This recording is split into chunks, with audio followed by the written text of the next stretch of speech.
नमस्कार साथियों, आप सभी का स्वागत है। अपन लोग जो बातचीत कर रहे थे 10 मिनट शो के अंदर, वो अभी अपन आगे बढ़ा रहे हैं।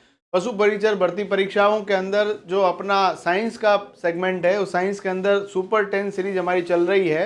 आप इस वीडियो को अधिक से अधिक शेयर करें। आज के क्वेश्चन आंसर सेशन के अंदर जो सबसे पहला प्रश्न है वो आपके सामने ये रहा। निम्नलिखित में से वह अंतःस्रावी ग्रंथि कौन सी है जिसे मास्टर ग्रंथि कहा जाता है? यानी आपके शरीर की ग्रंथियों के अंदर मास्टर ग्रंथि किसको कहा गया है?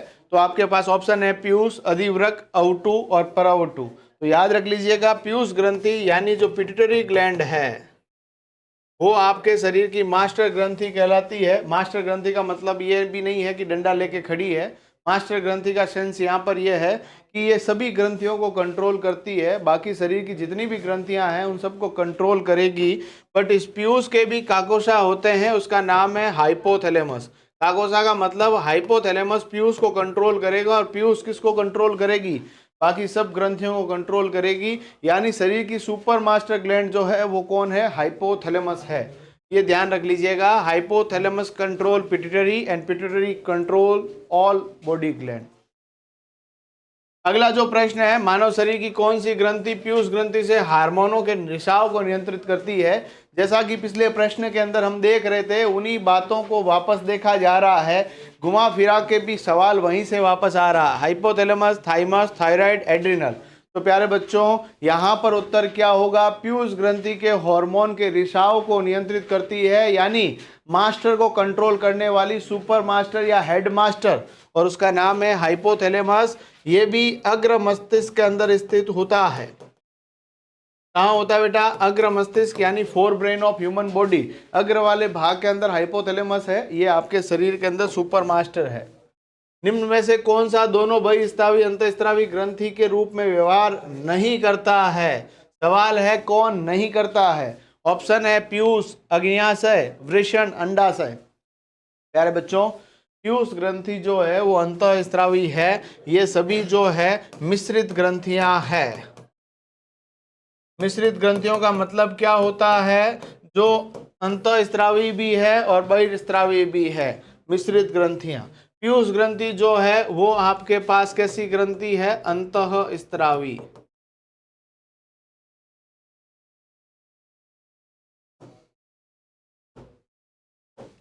चलिए अगला सवाल है, एस्ट्रोजन व प्रोजेस्टेरोन निम्नलिखित में से किसकी वृद्धि को नियंत्रित कर उत्तेजित करते हैं? देखिएगा, एस्ट्रोजन और प्रोजेस्टेरोन निम्नलिखित में से किसकी वृद्धि को नियंत्रित कर उत्तेजित करते हैं? अवटु, स्तन ग्रंथि, अधिवृक्क ग्रंथि, पीयूष ग्रंथि। तो देखिएगा, एस्ट्रोजन और प्रोजेस्टेरोन महिलाओं के अंदर निकलने वाले हार्मोन हैं, और ये जो कंट्रोल होते हैं, कोऑर्डिनेट होते हैं, इन सब को कंट्रोल करने का काम जो है वो ऊपर से पीयूष ग्रंथि कर रही है। इस बात को ध्यान रख लीजिएगा। एस्ट्रोजन महिलाओं के अंदर निकलने वाला वो हार्मोन है जो कि वहां पर क्या काम करेगा बेटा? एस्ट्रोजन का काम है महिलाओं में पुरुषों के प्रति या विपरीत लिंग के प्रति आकर्षण पैदा करना।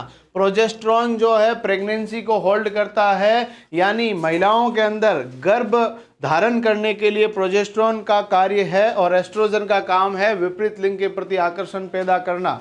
और इन दोनों को कंट्रोल करने का काम हमारे शरीर की मास्टर ग्रंथि यानी पिट्यूटरी ग्रंथि करती है। चलिए अगला प्रश्न लेते हैं बेटा। वर्धीकर हार्मोन बनाया जाता है, ग्रोथ हार्मोन कौन बनाता है? यानी कि हम छोटे बालक थे, चिंटू चिंटू धीरे धीरे बड़ा हो गया, डाकी जैसा दिखने लग गया, उसके लिए कौन सा हार्मोन हेल्प करता? अवटु, पीयूष ग्रंथि, जनन ग्रंथि, हड्डियों द्वारा। ध्यान रखिएगा बेटा, पीयूष ग्रंथि जो है, पिट्यूटरी ग्लैंड जो है, वो आपके शरीर के अंदर एक हार्मोन निकालती है जिसका नाम है सोमेटोट्रोपिक हार्मोन, एसटीएच। और एसटीएच का कार्य क्या है बेटा? एसटीएच का काम है आपके शरीर के अंदर वर्धी क्रियाओं को संपन्न करना। तो यहाँ पर पीयूष ग्रंथि इसका सही उत्तर हो जाएगा। सोमेटोट्रोपिक की अधिकता हो जाए तो व्यक्ति एकदम भयंकर हो जाएगा, जिसे एक्रोमीगेली आत्ति कायकता रोग कहते हैं। और यदि इसकी कमी हो जाए तो व्यक्ति बोनापन का शिकार हो सकता है, यानी उसको ड्वार्फिज्म या बोनापन रोग हो सकता है। निम्नलिखित में से कौन सी एक अंतःस्रावी ग्रंथि पीयूष ग्रंथि से स्वतंत्र कार्य कर सकती है? कौन सी अंतःस्रावी ग्रंथि पीयूष ग्रंथि से स्वतंत्र कार्य कर सकती है? औटू, जनन ग्रंथि, अधिवृक्क ग्रंथि, पराउटू ग्रंथि। तो आप मुझे बताइए कि ऐसी कौन सी ग्रंथि है जो शरीर के अंदर अंतःस्रावी ग्रंथि पीयूष ग्रंथि से स्वतंत्र कार्य कर सकती है? तो यहाँ पर इसका उत्तर क्या हो जाएगा? यहाँ पर इसका उत्तर हो जाएगा परावटु ग्रंथि। कौन सी उत्तर हो जाएगा बेटा? परावटु ग्रंथि। अगला जो प्रश्न है, इंसुलिन एक प्रकार का क्या है? हार्मोन है, एंजाइम है, विटामिन है, प्रोटीन है, व्हाट इज इट? ध्यान रखना, इंसुलिन एक हार्मोन है जो कि अग्नाशय ग्रंथि अग्नाशय ग्रंथि और अग्नाशय ग्रंथि के द्वारा एक हार्मोन निकालती है। उसके भी बीटा कोशिकाएं होती है लैंगरहैंस द्वीप कोशिकाओं की, और बीटा कोशिकाओं से कौन सा हार्मोन निकलता है? इंसुलिन निकलता है, जो कि पुरुष और महिलाओं के अंदर शर्करा के स्तर को कम करके नियंत्रित करता है। चलिए अगला प्रश्न लेते हैं। इंसुलिन का आविष्कार किसने किया? F Banting, Edward Jenner, Ronald Ross, S A Waksman.